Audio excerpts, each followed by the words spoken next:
मैं आपको एक डेयर देता हूँ कि आप इंडिया में किसी भी ऐसे बंदे के पास जाओ जो कि एक नई गाड़ी लेने का प्लान कर रहा हो और उसको बस इतना बोल के देखो कि सर आप एक पिकअप ट्रक ले लो। लेना तो छोड़ो, वो पिकअप ट्रक को कंसीडर तक ही नहीं करेगा, उल्टा आपको ही डांट देगा अनटिल एंड अनलेस वो कोई एक पक्का कार एंथुसियास्ट हो। यही हाल है अभी पूरे इंडिया में। लोग जितना कॉम्पैक्ट एसयूवी या फुल साइज एसयूवी भी लेते हैं, उसका इवन 1% भी लोग पिकअप ट्रक्स को नहीं लेते हैं। बट वहीं आप north America, Latin America, Australia, south east Asia में देखो तो आज इसी पिकअप ट्रक का वहाँ पर एक कल्ट बन चुका है। इनफैक्ट वहाँ पर इस सेगमेंट की गाड़ियाँ बेस्ट सेलिंग बन चुकी हैं।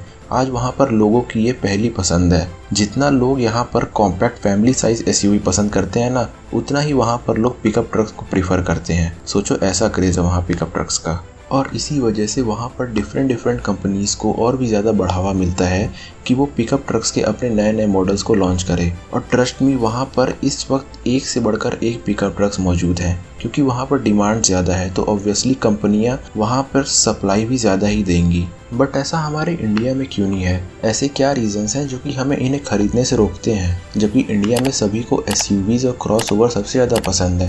लेकिन बिलीव मी, इनमें से तो कुछ ऐसे भी रीजंस हैं जो कि आदमी को मजबूर कर देते हैं कि वो इन्हें ना खरीदें। थोड़ा मोड़ा इसमें हाथ हमारे लॉस का भी है, वो सब हम इस वीडियो में डिस्कस करेंगे। और हम उन इम्प्रूवमेंट्स के बारे में भी बात करेंगे जो कि इस पिकअप ट्रक के कल्चर को इंडिया में लाने के लिए किए जा रहे हैं। तो वीडियो एंड तक देखना। आलोक वर्मा, जो कि भारत एलएलपी के ग्रैंड कंसल्टेंट हैं, उन्होंने एक स्टेटमेंट कही थी कि इंडिया में अभी पिकअप ट्रक्स उतनी ज़्यादा सफल नहीं होंगी, क्योंकि अभी इंडिया एक वेल डेवलपिंग फेज़ में है और यहाँ पर वो आउटडोर कैंपिंग वाला फैक्टर अच्छे से डेवलप नहीं हुआ है। अब उन्होंने ऐसा क्यों कहा? इनके भी कई रीजंस हैं। पहला, और शायद यही सबसे बड़ा रीज़न है लोगों के पिकअप्स ना खरीदने का, और वो है जजमेंट का रीज़न। और दरअसल इंडिया में ये पिकअप्स इतना ज़्यादा कमर्शियल व्हीकल की तरह यूज़ होते हैं कि हमारा एक माइंडसेट बन गया है कि अगर हम इसे लेंगे तो सब क्या कहेंगे, बगल वाले शर्मा जी बोलेंगे कि ये कौन सा नया काम स्टार्ट कर दिए। और इसका इम्पैक्ट हमें सबसे ज़्यादा विलेज में दिखता है। देखो, अपनी अपनी चॉइस होती है गाड़ी को लेकर। हो सकता है कि किसी बंदे को अगर कॉम्पैक्ट एसयूवी ही लेना पसंद हो तो वो आराम से ले सकता है। बट प्रॉब्लम यहाँ पर ये आ जाती है कि जिसे पिकअप लेने का मन भी होता है या उसका एक ड्रीम होता है, एक पैशन होता है पिकअप लेने का, वो भी बस इन्हीं कमेंट्स के डर से नहीं ले पाता है। उसे भी ये जजमेंट वाला फैक्टर सताने लगता है। चाहे भले ही वो पिकअप कितना भी अच्छा हो, कितना भी महंगा हो, लेकिन लोग जज करेंगे ही करेंगे। और इसी के डर से इन दी एंड उसे भी बेमन से एक स्वीट सी फैमिली कार को ही लेना पड़ता है। की फोर्ड इंडिया, जो कि अभी इंडिया से जा चुकी है, उन्होंने एक बार कहा था कि इंडिया में लोग चाहते हैं पिकअप को लेना, बट उन्हें पॉलिसीज़ रोकती हैं इन पिकअप्स को लेने से। जी हाँ, हमारा दूसरा रीज़न है पिकअप्स के ऊपर पॉलिसी रिस्ट्रिक्शंस, जो कि 2017 के पहले इम्प्लीमेंट थे इन जैसे पिकअप्स पर। इंडिया में दरअसल पिकअप्स को एक ट्रांसपोर्ट व्हीकल्स की तरह देखा जाता था या देखा जाता है। तो 2017 से पहले ट्रांसपोर्ट वाले सेक्टर में ये लॉ था कि अगर किसी को पिकअप चलाना है तो उसे पहले LMV TR लाइसेंस बनवाना पड़ेगा। ये LMV क्या होता है कि LMV एक लाइसेंस का कैटेगरी होता है जो कि सिर्फ कार वालों को मिलता है। मतलब कि जितने भी लोगों ने अपना लाइसेंस बनवाया होगा कार के लिए, उनका इसी कैटेगरी में आता है। LMV का फुल फॉर्म होता है लाइट मोटर व्हीकल। अब वापस आते हैं इस पर। 2017 से पहले वाले लॉ के हिसाब से अगर आपको एक पिकअप ट्रक लेना है तो उसके लिए आपको एक कमर्शियल ड्राइविंग लाइसेंस चाहिए होता था, जिसे हम LMV TR बोलते हैं, मतलब लाइट मोटर व्हीकल ट्रांसपोर्ट। मतलब कि इन पिकअप्स को ट्रांसपोर्ट वाले कैटेगरी में डाल दिया गया था। तो इससे भी लोगों को लगता था कि पिकअप्स को लो तो लो, अब उसके लिए अलग से लाइसेंस भी बनवाओ, जिससे फिर से लोग जज करने लगते थे। तो इस सब झंझट को छोड़कर वो फिर से एक स्वीट सी फैमिली कार ले लेता था। तीसरा रीजन है लोगों के इसको परचेज ना करने का, इसका साइज। ये बात आपको ही पता है और मुझे भी कि इंडियन रोड्स पर कितने ज़्यादा ट्रैफिक जैम्स लगते हैं। यहाँ पर हर दूसरा बंदा ट्रैफिक रूल को वायलेट करता है, लेकिन ऐसे काफ़ी सारे लोग हैं इंडिया में जो कि प्रॉपर ट्रैफिक रूल्स को फॉलो करते हुए चलते हैं। बट प्रॉब्लम वहाँ आ जाती है जब इन जैसे रूल तोड़ने वालों की वजह से जो प्रॉपरली रूल को फॉलो करते हुए भी चल रहे हैं, उन्हें भी दिक्कत होने लगती है। उन्हें भी उस गलती की भरपाई करनी पड़ती है जो कि उन्होंने कभी की ही नहीं। तो ऐसे में अगर कोई इतने बड़े पिकअप को ले करके इंडियन रोड्स पर निकलेगा तो उसे एक अलग ही टेंशन रहेगी उसे चलाने की। दरअसल पिकअप्स का साइज काफ़ी मैसिव होता है। अगर आपको एग्जांपल दूं तो आपने आई एम श्योर कि फॉर्च्यूनर कहीं ना कहीं देखी ही होगी और उसका साइज कितना ह्यूज होता है ये आपको भी पता होगा। अगर उससे हम टोयोटा हाइलक्स जो कि अभी अभी पिकअप लॉन्च हुई है उसे कंपेयर करें तो वो फॉर्च्यूनर को भी पीछे छोड़ देती है डायमेंशन वाइज। सोचो फॉर्च्यूनर से भी बड़ी आती है टोयोटा हाइलक्स। तो ऑब्वियसली जो भी इसे रोड पर लेके निकलेगा और खासकर ऐसे रोड पर जहाँ पर हर 2 मिनट में कोई बिना हेलमेट वाला बंदा आपको बाइक से कट मार रहा हो, तो उसे इन पिकअप्स को एक्स्ट्रा कॉशनली चलाना पड़ेगा और किसी भी सेगमेंट के कंपैरिजन में। फोर्थ रीजन है कि लोग सोचते हैं कि ये pickups value for money provide नहीं करते हैं। देखो यहाँ पर हम सबको पता है कि लोगों को कम से कम प्राइस रेंज में अच्छे से अच्छे फीचर्स चाहिए and that's all fine, but दिक्कत यहाँ पर ये हो जाती है जब आप पिकअप ट्रक वाले सेगमेंट जैसे गाड़ियों से ये चीज एक्सपेक्ट करने लगते हो। अब आप सोचो एक तरफ जहाँ उसे कॉम्पैक्ट एसयूवी में मतलब 10 से 12 लाख में इतने अच्छे फीचर्स मिल रहे हो, भले ही उसमें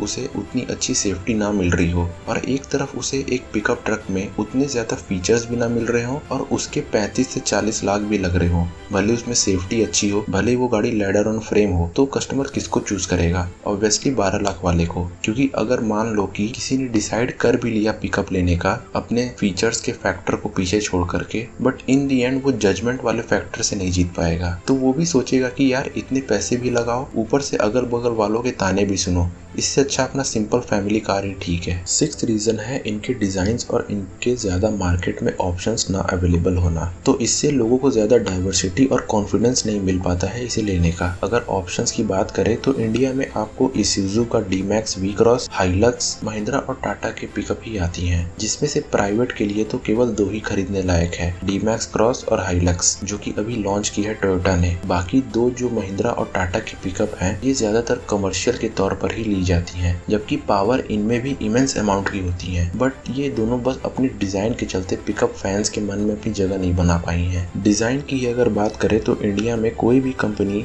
जो कि बाहर एक से बढ़कर एक पिकअप के डिजाइन और लुक्स के ट्रक्स लॉन्च करती है उसका 1% भी वो यहाँ नहीं करती है, जिसकी वजह से भी कस्टमर्स को ज्यादा ऑप्शंस या वैरायटी नहीं मिल पाते हैं। एक बार आप इन फोटोज को देखो, कितने गजब के ट्रक्स इन कंपनियों ने लॉन्च की है बाहर देशों में, जिसे देखने के बाद लोगों का मन भी करता है इसे लेने का। बट इंडिया में बस अगर हाइलक्स और इसूजू के दम पर ही हम ये सोच रहे हैं कि पिकअप्स का क्रेज बढ़ेगा, तो ऐसा नहीं होने वाला। इन कंपनियों को इंडिया के लिए भी कुछ नए पिकअप्स को लॉन्च करना चाहिए, जिसकी शुरुआत टोयोटा ने की है अपने हाइलक्स को लॉन्च करके। दरअसल टोयोटा को इस बात के लिए अप्रिशिएट करना चाहिए कि वो इंडिया में मतलब जहाँ पर पिकअप्स का बिल्कुल भी क्रेज नहीं है, वहाँ पर उन्होंने गट्स दिखाया है अपने पिकअप हाइलक्स को लॉन्च करके। बट वही पुरानी बीमारी, ओवर प्राइस कर देना। लिटरली काफी ओवर प्राइस है ये हाइलक्स, और ये भी एक कारण है कि लोग इस सेगमेंट की गाड़ियों की तरफ कम जाते हैं, बस इसके प्राइस के चलते। अगर टोयोटा इसी हाइलक्स को इसूजू के प्राइस के रेंज में या चलो उससे थोड़ा ज्यादा भी अगर निकालता, तो भी काफी ज्यादा चांसेस थे कि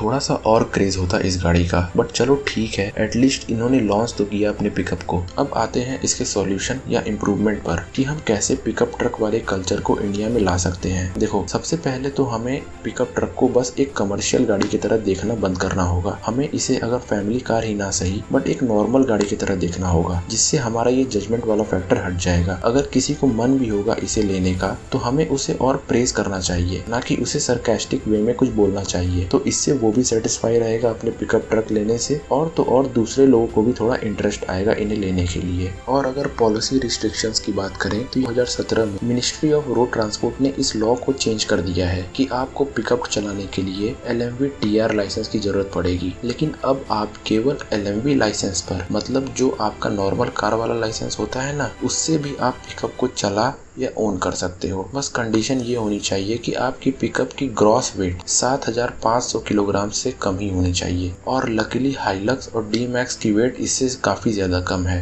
तो आप इसको आराम से अपने LMV लाइसेंस पर ओन कर सकते हो। अगली चीज जो करने की जरूरत है वो कंपनीज को ही करनी पड़ेगी कि वो इसके प्राइस को कम करें, क्योंकि ऑब्वियसली अभी इंडिया में ये पिकअप ट्रक्स का स्टार्टिंग फेज है। अगर आप इसी स्टार्टिंग फेज में ही 40 लाख का पिकअप देते हो, तो ऑब्वियसली लोगों को इसे लेने के लिए कॉन्फिडेंस नहीं आएगा। अगला मेरा सजेशन भी मोटर कंपनियों के लिए ही है कि वो एटलीस्ट इंडिया में अपने ट्रक्स को लॉन्च करें, और वो भी अच्छी डिजाइन के साथ। अगर आज का माहौल देखा जाए तो लोगों में थोड़ा सा इंटरेस्ट बढ़ा है पिकअप ट्रक्स को लेकर के। अगर इसी तरह से कंपनियां अपने पिकअप ट्रक्स को लॉन्च करती रही इंडिया में, जैसे टोयोटा ने अपने हाइलक्स को किया है, और लोग ऐसे ही इसे अप्रिशिएट करते रहे तो हमारा इंडिया भी दूर नहीं है जब यहाँ भी लोग अपने लिए गाड़ी लेते वक्त पिकअप ट्रक्स को भी कंसीडर करने लगेंगे। सोचना इसके बारे में जरूर आप लोग, और कमेंट में अपने अपने थॉट्स लिखना कि आप क्या सोचते हो पिकअप ट्रक्स के बारे में, और सब्सक्राइब जरूर कर देना। और देखो, लाइक तो बनता है। अगर आपको ये अच्छा लगा हो तो बाय।